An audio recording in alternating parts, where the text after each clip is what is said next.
Never underestimate the weight of a frequency of a note. Its height is complete bullshit. It's just related to the way we write music. And that's bullshit. It has nothing to do with acoustics. The weight, that's real. And if only voice teachers put it this way, if only they told students, this is not a higher note, this is a heavier note. Because there's nothing high. They're not high in physics. They're high because on the music staff, we write them this way. The frequency becomes higher, as in there are more waves within a second. It's not higher. It's not an achievement. Because higher frequency doesn't mean high.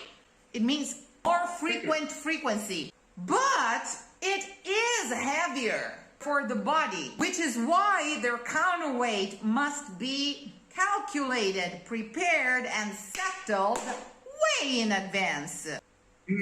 Whatever you think is high and hard because high and it's something to achieve, please from now on think of as heavy, considerably heavy. So considerably heavy that if you don't consider how heavy it is, it's going to throw you off and you're going to crack it. Not because it was high, because it was heavy and you were not prepared to sustain that weight. If only it was phrased like this from the beginning. High notes are not high, they are heavy because their frequency is higher. For the body, that feels heavier to support. So it takes a different muscular approach and preparation. So whenever you are reaching the high note, something heavier is coming at you and your response is your responsibility. The only thing to add is not heavy as a rock, heavy as a crystal table. So you have to receive it and lay it down gently so that it doesn't crack. Resisting the weight, but gently, in order not to do anything abrupt that will damage the object. Damn heavy, but really delicate. Posture, when you're handling something heavy, is of great help, because the worse the posture, the more you will drop the weight on the wrong parts of your body. Lifting a box, how do you feel?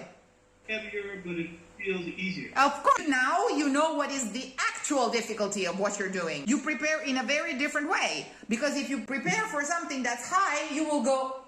If you prepare for something that's heavy, you will go.